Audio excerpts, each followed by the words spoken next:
සුබ දිනයක් වේවා මිත්‍රවරුනි. අපි ඊයේ එක්සත් ජාතික පක්ෂයේ රනිල් වික්‍රමසිංහ මහත්මයාත් ශ්‍රී ලංකා නිදහස් පක්ෂයේ මෛත්‍රීපාල සිරිසේන මහත්මයාගේ නායකත්වයෙන් තියෙන ආණ්ඩුවේ කෙරුවාව මේ රටේ ජනතාවට පැහැදිලිව පෙන්වන්න කරා.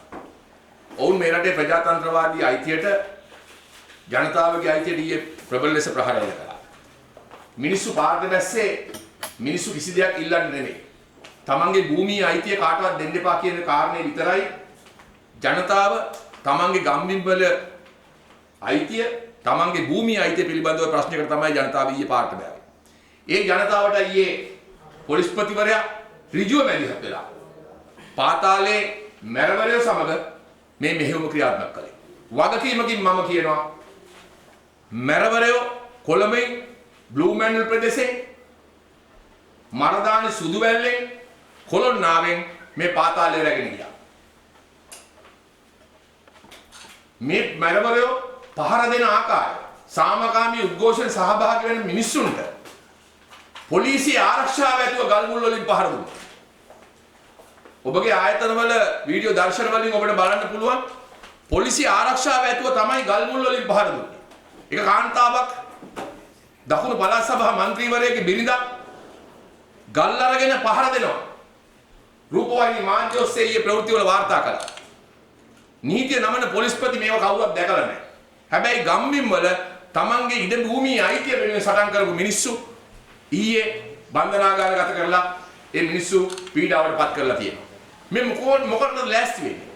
මේ මිනිස්සුන්ට හිරිහැර කරලා මේ බලහත්කාරයෙන් ක්‍රියාත්මක කරන්න උත්සාහ කරන්නේ මේ භූමියේ අයිතිය විවිධ සමාගම් වලට ඍජුව ලබා දෙන්න.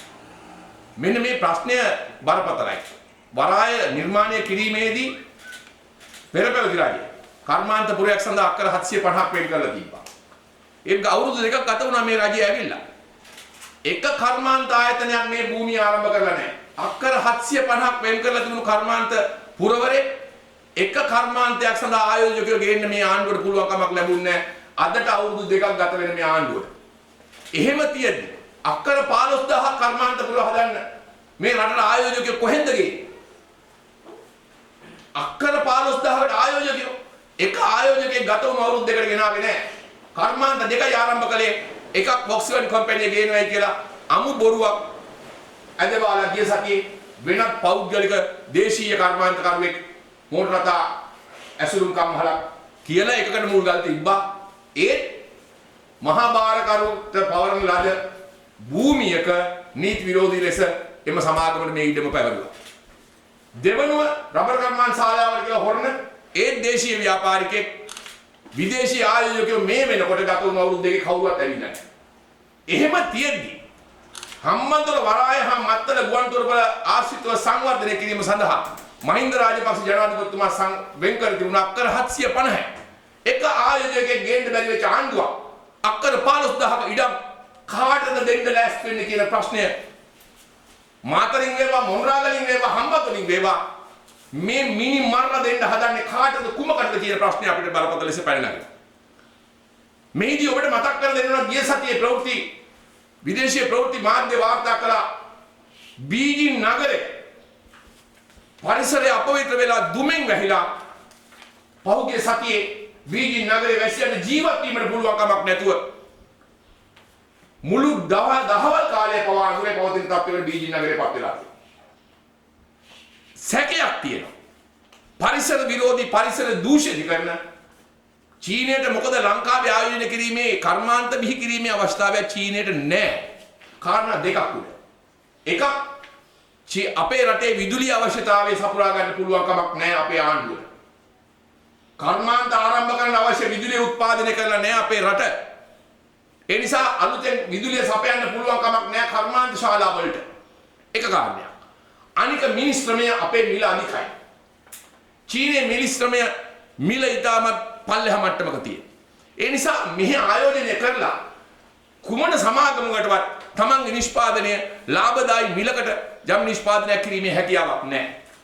එහෙම තියෙද්දි චීනයට මේ සඳහාම දීමට උත්සාහ කරනවා නම් බරපතල ප්‍රශ්නයක් මතුවෙනවා බීජිං නගරයේ ඇතිවෙන පරිසර විනාශයෙන් වළක්වා ගැනීම සඳහා චීන ජනතාව ආරක්ෂා කර ගැනීම සඳහා චීනයේ පරිසරයේ දූෂණය වෙන කර්මාන්තශාලා වහාම ඉවත් කිරීමේ අවශ්‍යතාවයක් ඔවුන්ට ඇති වී තිබෙනවාද කියන ප්‍රශ්නය මතුවෙනවා. මේ කර්මාන්ත ලබා දෙන්න කිසිම වෙන රටක් ගැන කතා කරන්නේ නැහැ රනිල් වික්‍රමසිංහ මෛත්‍රීපාල සිරිසේන. නායකයෝ දෙන්න. මේ දෙන්න කතා කරන්නේ චීනය පිළිබඳව විතරයි. වෙනත් රටක ආයෝජනයේ මේගොල්ලෝ කැමර දීපු යුරෝපයේ කිසිම රටක් මේ රටේ ආයෝජනය කරන්න එනවයි කියලා කිසිම තැනක කතා කරන්නේ නැහැ. එහෙම තියෙද්දි මේ අක්කර 15000ක් වෙනුවෙන් මේ තරම් රනිල් වික්‍රමසිංහ සිරිසේන ජනාධිපතිවරයා ජනතාවට බොරු කියලා මේ උත්සාහ කරන්නේ පරිසර දූෂිත කර්මාන්තශාලා ශනිකව ලංකාවට ගෙනලා දාන්නද කියලා සැකය අපිට මතුවෙනවා. ගිය සතියේ බීජිං නගරය පිළිබඳ ඔබ වාර්තාවක් ගන්න පරිසර වාර්තාවක්. ජනතාවට ජීවත් වෙන්න බැරි මට්ටමට බීජිං නගරය ඇවිල්ලා. ඒ නිසා චීනය පිළිබඳව මෙච්චර කැමර දෙනවා නම් චීනය අපේ මිත්‍රශීලී රටක්. ඒක කිසිම තර්කයක් නෑ. චීනය අපිත් එක්ක මිත්‍රශීලී රටක්. හැබැයි චීනයට බරපතල ප්‍රශ්නයක් මතුවලා තියෙන වෙලාවක අපේ රට අවුරුදු දෙකක් තිස්සේ එකම තැන පල් කරලා අපේ රට කර්මාන්ත හැටියට දියුණු කරන්නේ නැතුව අපේ ආර්ථිකය දියුණු කරන්නේ නැතුව වරාය දියුණු කරන්නේ නැතුව ගුවන්තොටුපළ දියුණු කරන්නේ නැතුව ඒවා විනාශයට ලක් කරලා ඉවරලා ෂණිකව මෙවැනි පියවරකට යන්නේ කුමක් සඳහාද කියන කාරණය අපි කල්පනාවට ගන්න ඕන. අනිත් කාරණේ තව දෙකක් කියලා මම අවසන් කරන්නම්. එකක් ඊයේ රනිල් වික්‍රමසිංහ මහත්මයා කිව්වා හුස්ම ගන්න හරි බිලියනයක් අපිට ඕනේ කියලා ඩොලර් බිලියනයක්. ඔබතුමාලා තමයි කතාව සම්පූර්ණේ බලන්න. ඒ නිසා තමයි කිව්වා 60ක් නෙමෙයි 80කට දෙන්න වෙන්නේ. නැත්තම් 120ක් 60ක් දෙන්න කියලා සමහරෙක් කිව්වා. හැබැයි එහෙම දීලා පුළුවන් කමක් නැහැ. එහෙම දුන්නොත් වැට් තව 100 වැඩි කරන්න වෙනවා.